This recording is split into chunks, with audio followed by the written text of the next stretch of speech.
Good evening.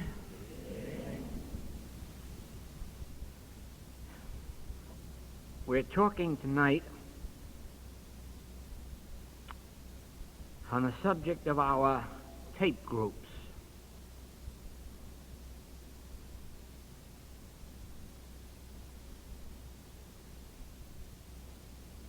In an organization, you have a book of rules, and you have to obey those rules, even if sometimes better results could be accomplished in some other way or by some other rule. But since there cannot be rules for this one and that one, there has to be one rule, and all must obey it.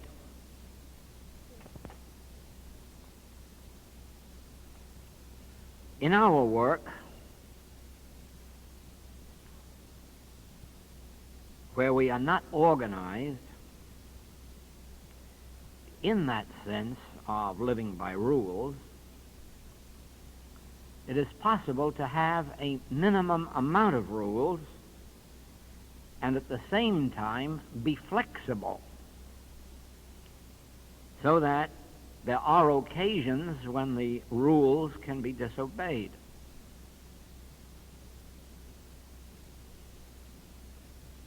To illustrate this,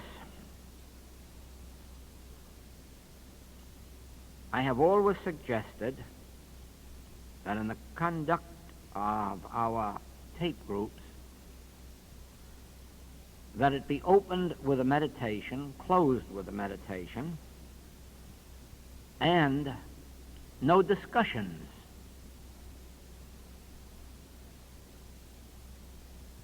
That is a rule that if you break it,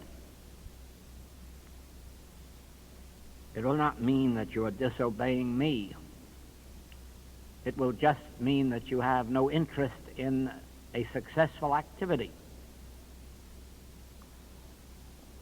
Because it is an impossibility to have a discussion group in truth. As a matter of fact, it is impossible to discuss truth. Truth is a subject that does not lend itself to discussion. And the reason is this: truth isn't human. It isn't something that is subject to your opinion or mine. It is not a subject on which you're entitled to an opinion any more than I am. Truth is, well, you may really say truth is God, or God is truth. And in our human experience, God or truth is revealing itself. Now, as I sit in our classwork,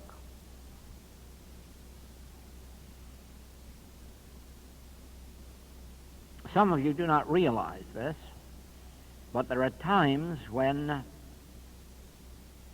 messages come through me that I never knew until that moment when it came through.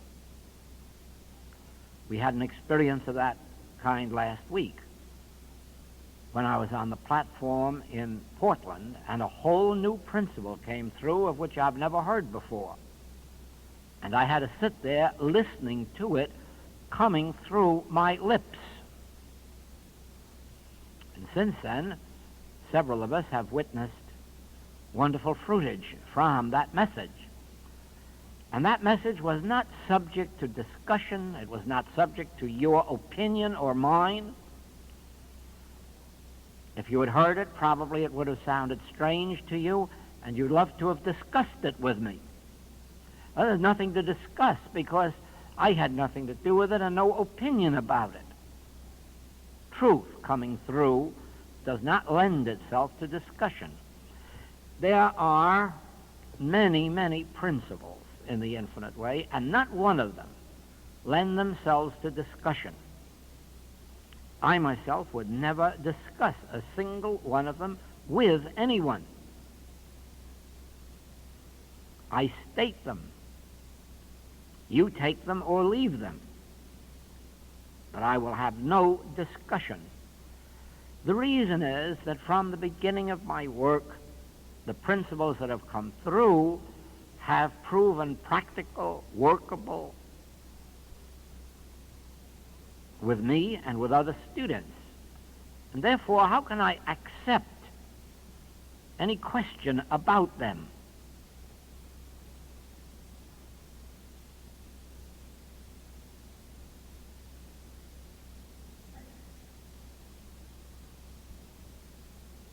At one time, a publisher wanted to publish one of my books, and after having it read in his organization, said yes, they would love to publish it, and here are a couple of pages of corrections.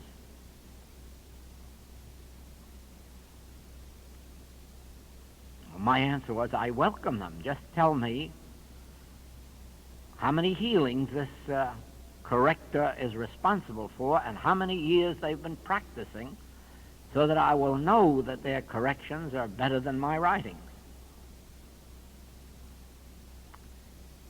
Do you not see that either the principles of the infinite way are correct, that truth itself has expressed itself, or not? If it has, you will know it by its works. If not, it will go out of existence very quickly. But I think you have all seen in this class here today, in the groups that have come to hear our teachers, just as we have witnessed last week in Seattle and Portland, after 17 years, not only that we have so many students here who have been with us from the beginning, but just think of all the additional hundreds that you have seen.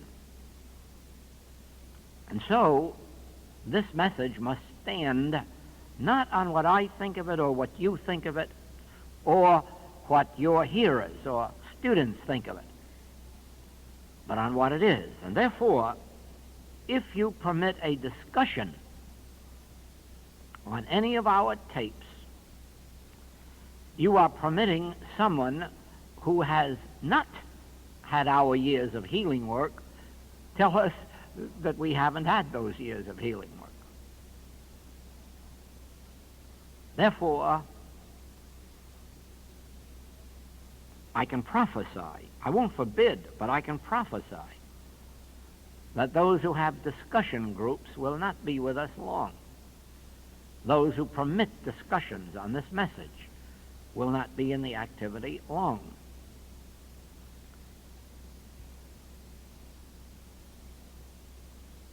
You know, truth is an impartation. It comes forth from the Spirit through the consciousness of an individual. And then it is received in your consciousness as a seed. If you keep it locked up in your consciousness, think about it, ponder it, meditate on it, that seed will spring forth into fruitage. Of course, if it isn't truth, it'll die stillborn.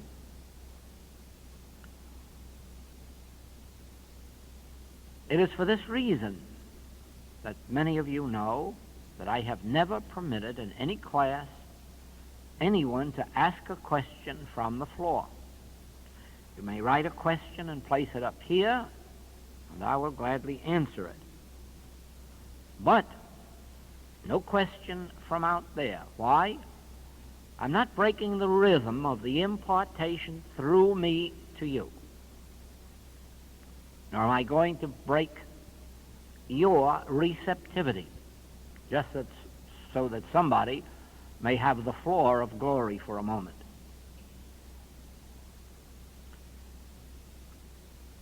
Now, this means that when a tape group work is started, that it will start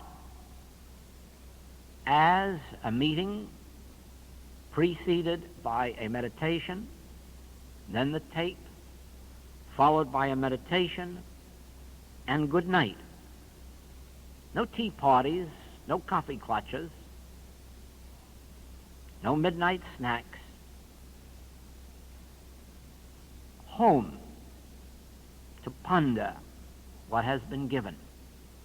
Our work is in no sense a social activity. On the other hand, there is no reason why in our off hours we cannot have breakfast together or lunch together or dinner, or groups cannot have them,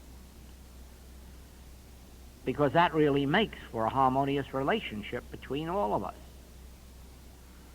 Usually when we complete our trip in England, the students will give a tea and coffee or cakes or something, sandwiches, as a departing goodbye, aloha, whatever we call it. Very often some of us meet for a luncheon. That is quite something separate and apart from a lesson or a tape meeting. Keep the classes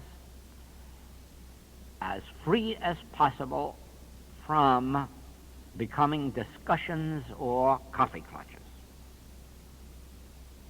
Here in class, as you notice, we all have to have breakfast, we all have to have lunch and dinner. Not a reason why we shouldn't have it together, separately, in groups, as we will. That still does not make a coffee clutch of it. It still doesn't make a discussion group of it. It merely makes for a companionship, a friendship. Now, a tape group may be started by a person, a student, who does not have the healing consciousness. It very often happens that way, that someone will have a tape recorder in their home and will invite friends or other students to come and hear them without any relationship to healing activity, just for the hearing of the tapes.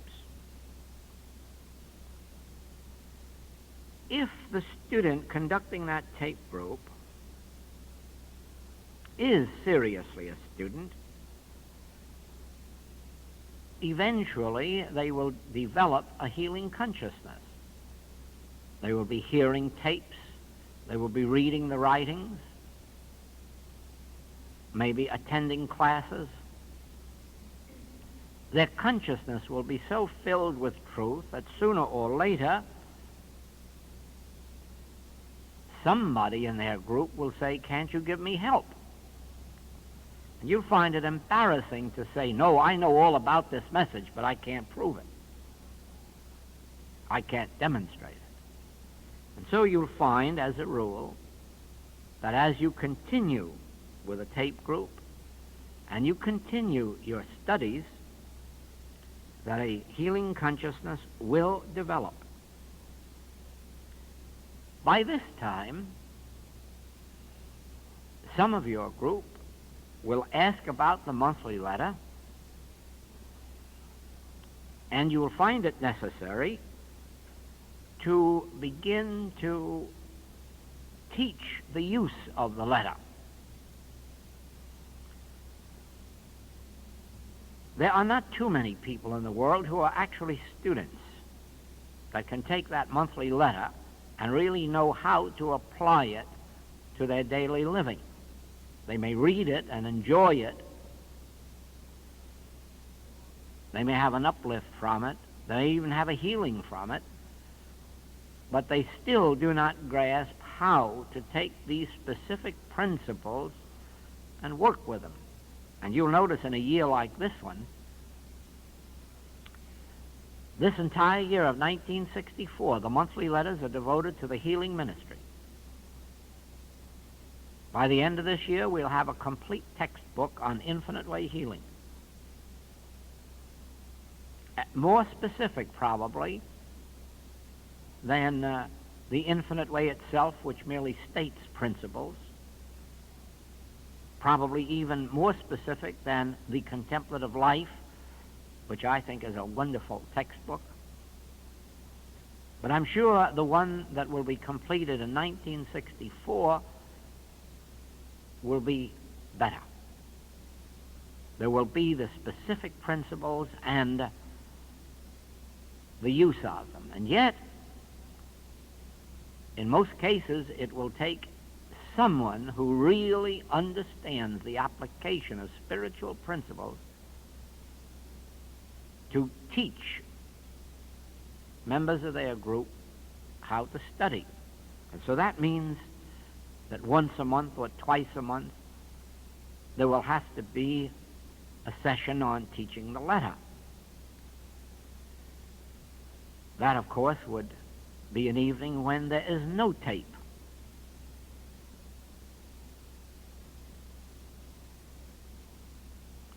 From there on, rules become difficult, if not impossible. Because if the tape group leader has developed a healing consciousness, everything will unfold without any instructions from anyone else. In other words, as you are called upon for help and give it and have fruitage, your practice develops, and there's nothing more to it than that. Healing, practicing, letting the tapes be heard, teaching the use of the monthly letter. And that is about as far as a tape group leader can go. And yet see how impossible it is to make a rule like that, because here you are witnessing 5 of our tape group leaders who have broken all the rules by becoming practitioners and teachers and lecturers. Can you imagine my forbidding any one of these 5? Can you imagine my making a rule that would bar any one of these 5? And so you can see that we can only make rules up to and including the playing of the tapes and the starting of the healing work. After that, each one evolves in accord with their own unfoldment, attainment.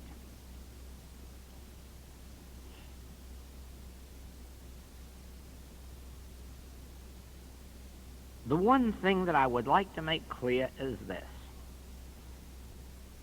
Because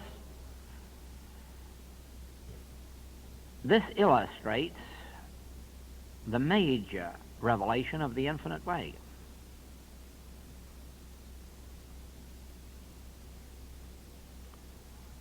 The tapes themselves will not attract groups to you.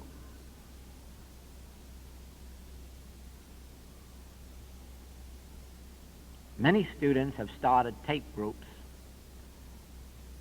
and found themselves with 2 or 3 or 4 students, and then none, or probably got up to 6 and then none, and finally gave up. And of course it would be very simple to say that there's something wrong with the tapes or there's something wrong with the city in which they're living. That's not true. There is neither good nor evil in this room. There is neither good nor evil in this city. Our demonstration is the activity of our state of consciousness. And an infinite way student must acknowledge this You cannot have a larger tape group than your consciousness can attract, nor will it ever be smaller.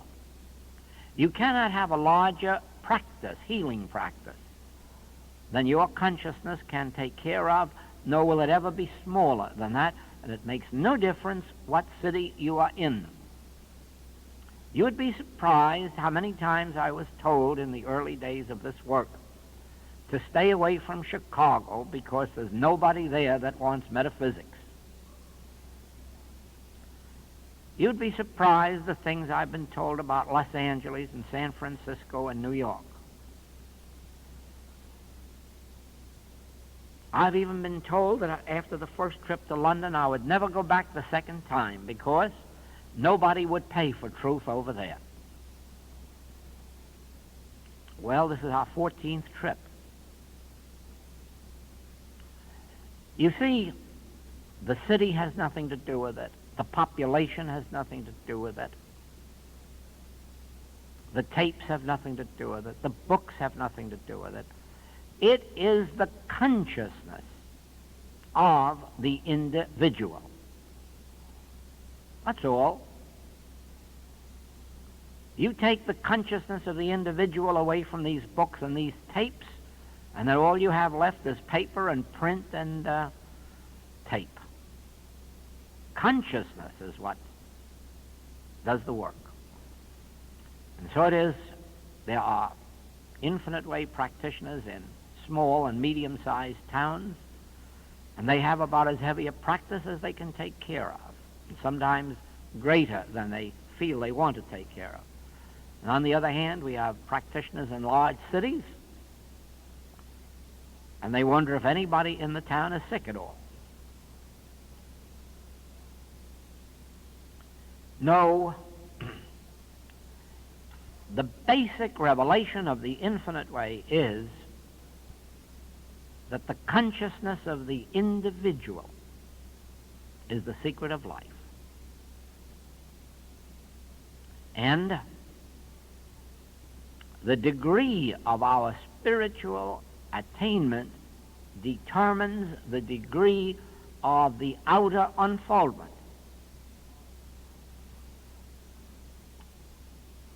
Do not forget this. If you have a healing consciousness, work will come to you from all over the world, not only from your local community, from all over the world, and there's a good reason for it. Since there is only one consciousness, if yours is a healing consciousness, it will draw unto itself from the uttermost parts of the earth. If it isn't a healing consciousness, those seeking healing will pass you by. Therefore, our entire aim is the development of our own consciousness. That is why we have no right to be human do-gooders. We have no right to want to save the world. We have no right to want to help our fellow man. Our only right is the development of our spiritual consciousness. Because when we have attained that, we have become the light, and those in darkness will find us, and then we can be of help. No one can be of help spiritually until they have the Spirit.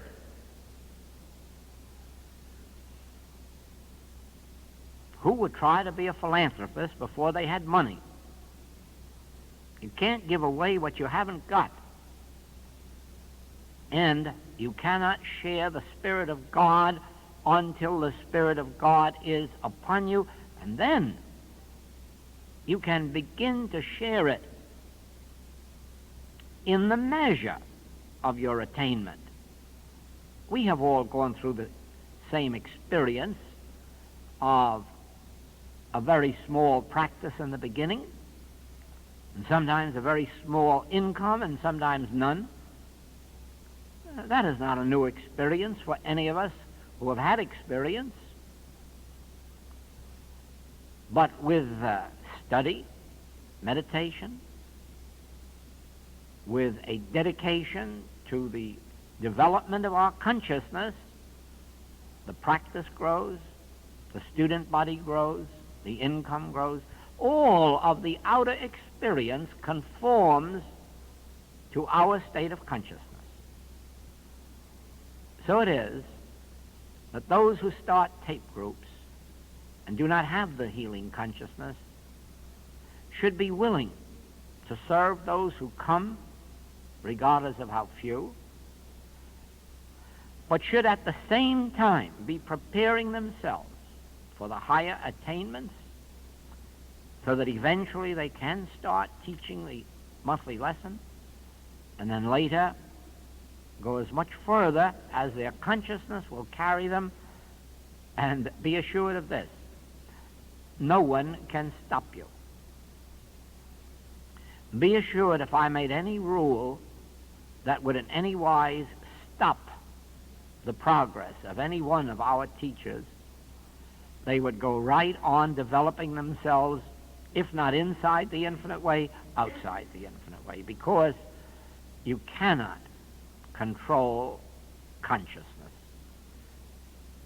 You cannot make rules for consciousness. An individual will break out of any rule the moment their consciousness is prepared for it. But always remember, by their fruits ye shall know them. In other words, when we start evolving, it must be as the fruitage of our developed consciousness.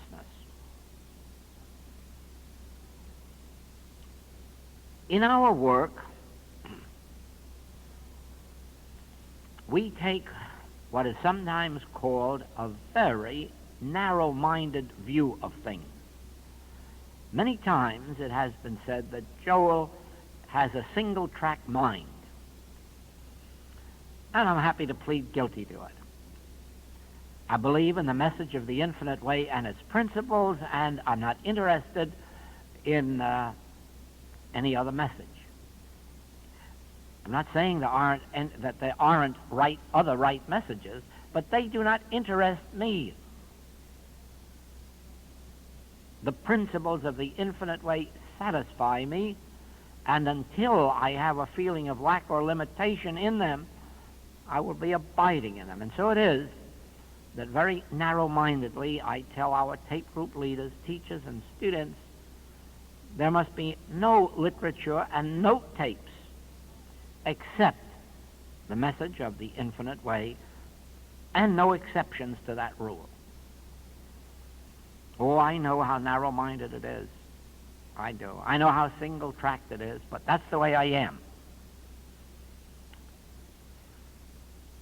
If I ever feel convinced of something better than the infinite way, I will adopt it before you do.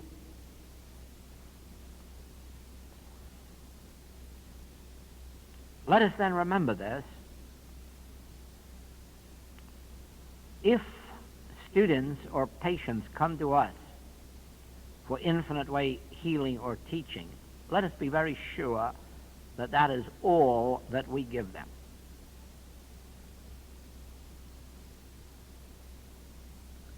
If by any chance that doesn't meet the need for them, set them free to find any other help that will.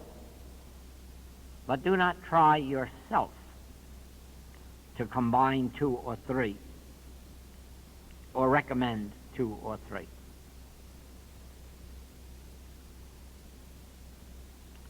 In this way, and only in this way, the principles can be kept intact.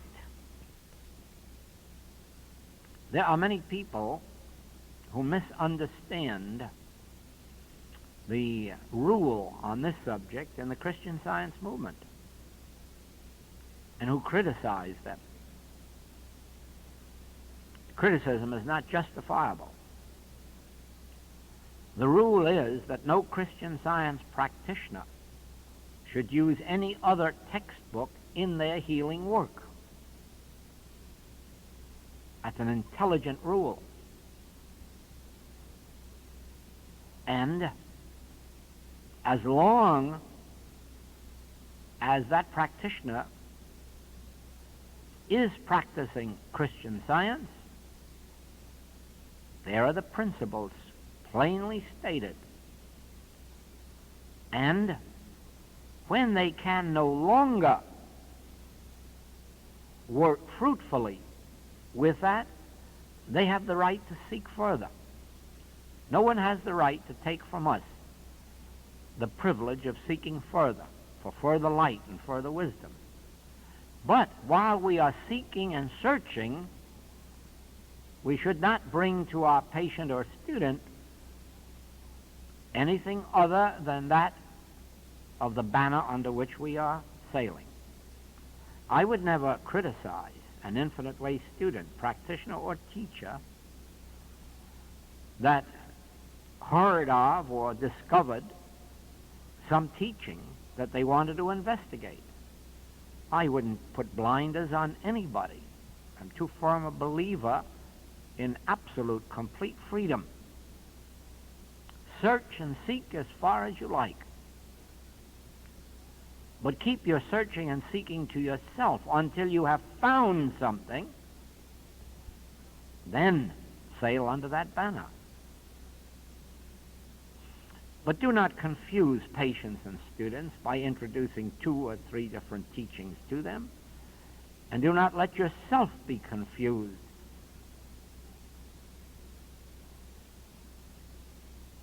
So I say to our teachers and practitioners, I have no rule and never will make a rule about what you shall read. But I hope everybody will respect my wishes in keeping all literature outside of our work except the Infinite Way in our practice, in our healing work and teaching work. And any time that you find anything that represents something better for you, adopt it. I have no rule against that, but do not do it under the banner of the Infinite Way. I would like to feel that if I send out a practitioner list recommending an Infinite Way practitioner, that whoever goes to those practitioners will be given the message of the Infinite Way.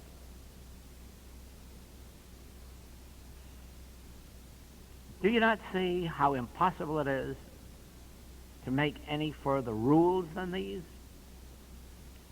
The question comes up of financing. How shall you finance? Or be financed? Well, this is such an individual experience that it is impossible to make a rule. Each one must determine that for themselves. In our work, conducting the message of the Infinite Way, we have at all times refused to allow any one or any group of individuals to finance the activities of the Infinite Way. We have been offered large sums of money. But what would it amount to? Come to a city and say, oh, we're not charging you anything. Just come to the class. And then instead of just you coming to the class, we would have a whole city of curiosity seekers or loaves and fishes seekers or healing seekers, and there'd be no such thing as specific, concrete work. And therefore, rather than be supported by a small group of rich people, we prefer to take our stand in the fact of I and the Father are one, and all that the Father hath is mine, and let it unfold. And then, when there must be a charge, as is necessary in teaching work, for that very reason of keeping the class down to serious students, then to make the charge that seems right under the circumstances. When our work began, our charge for a closed class was $25. As the expenses mounted, this had to be raised to $35 and then to $50. But if you notice, this week, we will have virtually a full class this week, if not more than a full class, and the price is $15. Why? There's no guarantee that the next one won't be 20 or the next one won't be 50, but I cannot have a rule. I have to work in accord with the present unfoldment. And it was very evident that there would be enough in this class, enough students in this class, so that it would have been ridiculous to charge a larger amount. Do you see what I am trying to say to you? That we are not working by rules, nor are we working to attain a fortune of money, or are we trying to put a value on truth.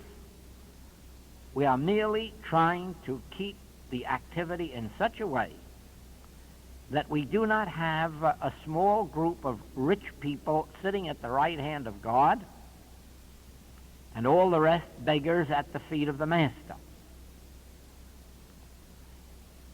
Each one of us is a participating unit in the entire activity of the infinite way. And whether you are paying for a class or whether you are making a contribution, and whatever the amount may be, it is a part of the activity of the infinite way. Therefore, how can I make a rule for you? It would seem to me that if you have a tape group, that you would make it clear to those who participate, not those who come the first time just to hear what it's like, but those who are going to constitute a regular group, that you would make it clear that a machine must be bought and maintained, that tapes must be bought and maintained, and therefore that this is a group activity. Some may leave the group, but then the tapes will be there for the next ones or for the next group. When it comes to teaching the message of the infinite way, or the letters, or doing teaching work, there again, you have noticed here with our teachers that there has been no fee set for their work. It has been voluntary. And there is a reason. They have had no expense involved in their work. They were coming here for class anyhow, so they cannot say they had to pay their expenses to get here or stay here. Now, if, however, they were invited to another city, that would change the entire picture, and they would have the right to say about how many do you think would attend, and then set the fee in accord with what expenses could be, and so forth and so on. But who could make a rule about that? It is an utter impossibility.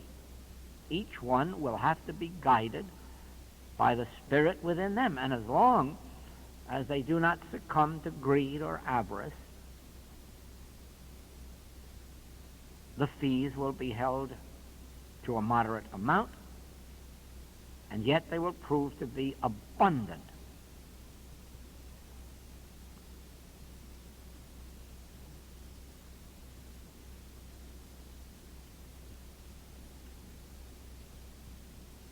There are tapes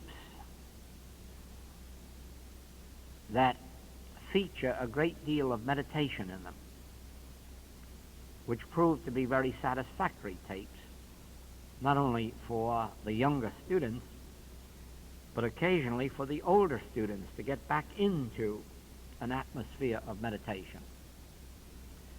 There are tapes containing specific principles of the infinite way, which means healing and living principles, and then there are tapes that have specific healing principles alone. In the catalog of tapes, you can find, by the titles, anything you wish, right up to mysticism.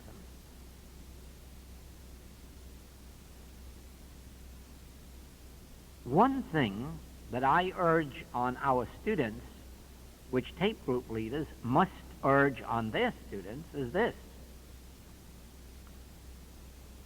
We are not going to get to heaven by somebody else's demonstration, nor are we going to get there in our spare time. And therefore, our tape group leaders should encourage the students to study the monthly letter, to read the writings, but not read them, actually study them, to attend meetings when the opportunity presents,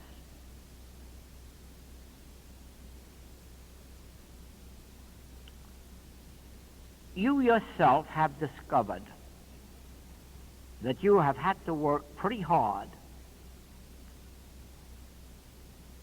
in study and meditation.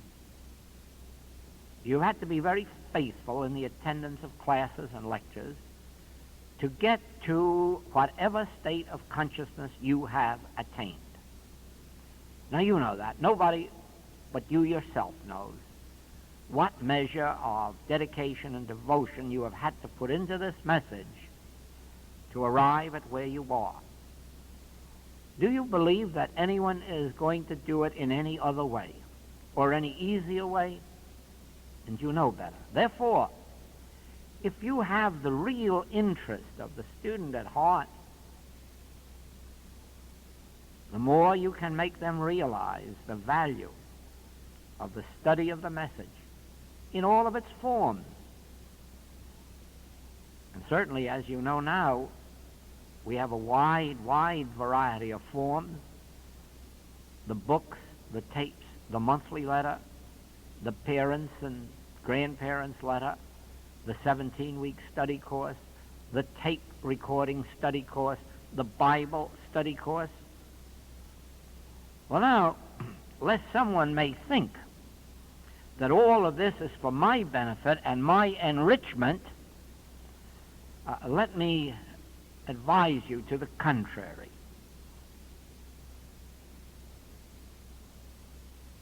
I can assure you that whatever measure of prosperity comes my way comes through healing and teaching. And it has been that way from the beginning of my ministry. Whether more books or less books are sold will not change my status in life.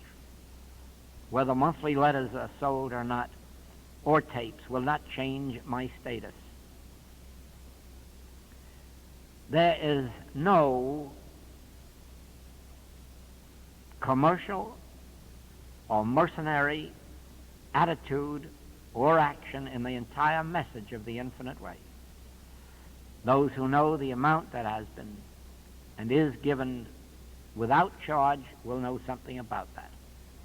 Therefore, you need never feel that because you are recommending books or letters or tapes, that you are being commercial, or that you are doing it for a commercial reason.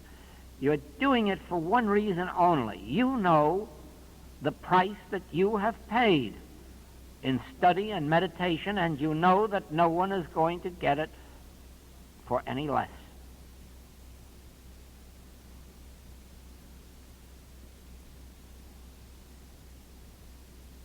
What more can be said about tapes and tape groups? I don't know of anything. Because if you have a tape group in your home and it outgrows your home, you have to go to an office or an office building or a hotel building or a study center. That is something that no one can make a rule about. You have to follow the way your demonstration leads.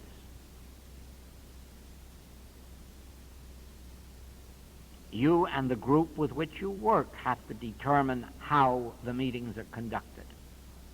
You yourself have to know the measure of your understanding of the nature of supply. If you are looking to your patients or students for it, you are praying amiss, even though it undoubtedly may come from that direction. You have no right to outline that or expect it.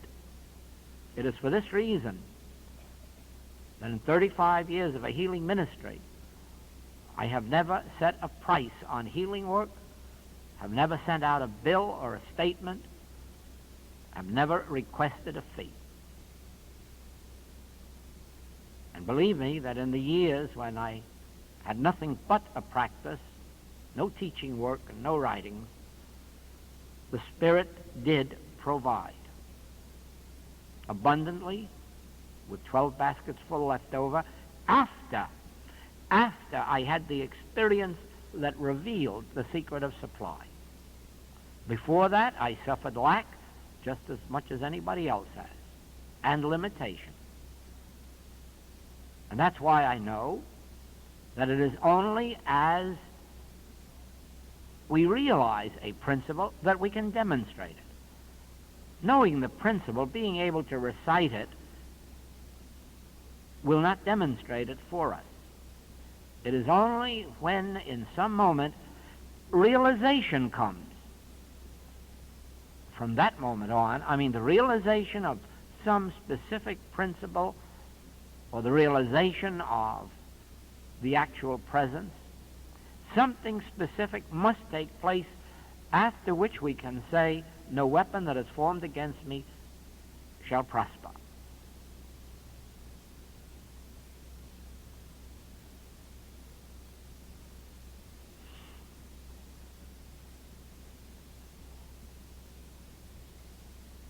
Always then be willing to place the responsibility where it belongs, on your state of consciousness. Your state of consciousness determines the outward picture. And if the outward picture is not yet harmonious or fulfilled, just remember that there is only one remedy: the further development of your consciousness, the attainment of a greater awareness of this indwelling spirit. There is the point that many metaphysicians, those trained in metaphysics, are apt to overlook. They are apt to believe that because they know the statements of truth, that is it. And then later they find that is far from it. It is not knowing the statements of truth. It is the attainment of the actual consciousness of truth. This determines the nature of the outer demonstration. It is much like saying God with us and going out into battle and finding God isn't there at all. We're shot.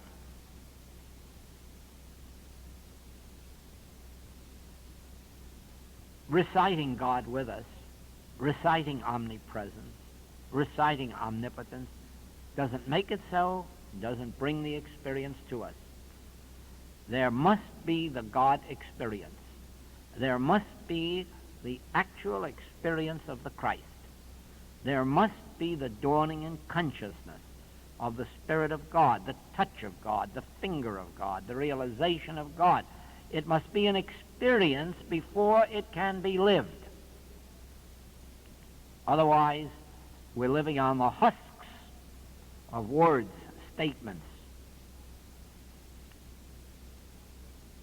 preachings, all of which is valueless.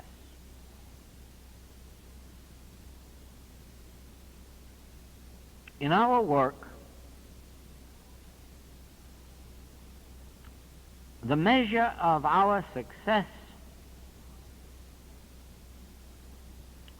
is the healing ministry. I'm speaking now of our work as teachers and practitioners, tape group leaders. The healing ministry. If someone comes to us to hear truth and we voice it, and then they say, give me help, and we can't, it's too bad. It is too bad. It should not happen. We should be willing to stay in this city until we are endowed from on high. Then go out in the Spirit of the Lord. Then go out under the grace of God, because then you can say, There is no law. Moses gave us the law. Christ Jesus did away with it. He took away 9 out of the 10 commandments.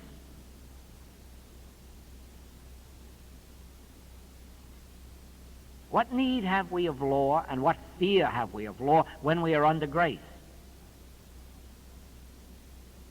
And we are not under grace by reading books or hearing tapes or going to classes. Books, tapes, classes are the tools with which we work until we arrive at the consciousness of grace. Once we have attained the grace, we are no longer under the law. There's no law of limitation. There is no lack, no limitation. There's no law to operate on us or in us or through us, because we have risen above the law into grace. Not wholly. None of us has fully attained. But in proportion as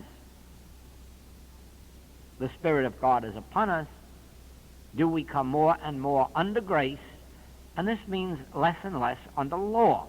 Now, you have witnessed that in your experience, that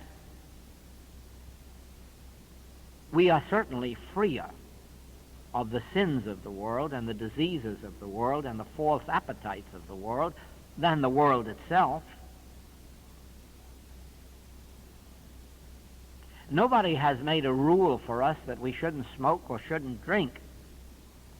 But I wonder if you know how few there would be in our entire class here today who ever think of smoking or drinking. How few. Why? It's not a sin in our human life. But we're not under the law of that desire. Grace has freed us. So it is. You know as well as I do how much less your doctor bills and hospital bills and medicine bills have been since you have come under grace. And then you have found later that even your practitioner bills grew less. Because as you continue in the study and meditation and more of the Spirit takes over, you are less and less under the influence of this world. And it is for this reason that we witness so many thousands of families free of the problems of juvenile delinquency, free of the problems of alcoholism. Have you ever met an alcoholic in the infinite way? Or a drug addict? I don't think so. How many problems of juvenile delinquency have you come across in your entire infinite way experience? This is not because God has chosen us to be freer than other people. It is because in proportion as the Spirit of God is upon us, we have found our freedom. And it isn't a freedom from anything. It is a freedom in the Spirit, a freedom in grace, under grace. We have no patent on it. It is true of everyone that has been touched by the Spirit of God. It is not a phenomenon of the infinite way. It is a phenomenon of the spiritual universe. And all who live under spiritual teachings.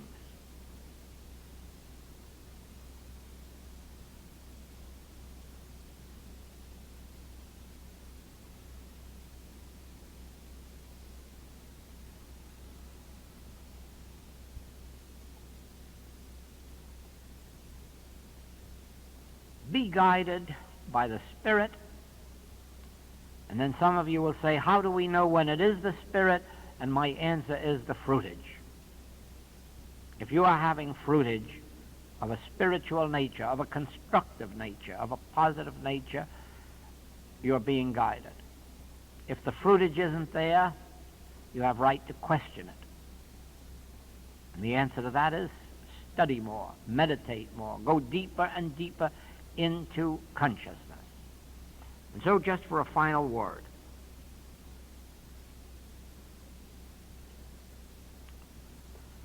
with the advent of the infinite way,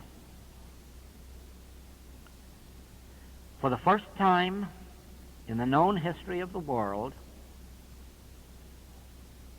we are delving into the realm of consciousness. It has never before been done so far as we have any written records. We are delving into consciousness. And we are bringing forth the secrets that are buried there. Secrets that were known in Egypt in the time of the wisdom schools. Secrets that were known as the wise men of Greece went to Egypt to study, went back to Greece to teach. Wisdoms that were known in Persia and Arabia, and in a very small section of the Holy Land, among the groups of the Essenes. Here these wisdoms were known, and they were studied, they were practiced by the small groups that constituted the wisdom schools, but this never reached the public. So far as is known, there has been no attempt in the last 1,700 years to bring forth the fruits of consciousness. The mind has been studied and is being studied, but because neither the psychologists nor the psychiatrists know the primal secret of mind, they are not getting their answers. Therefore, at the present time, psychiatry and psychology is a failure. Someday it will be a great success. That will be when they discover the primal secret. Because of our delving into consciousness, we know that secret.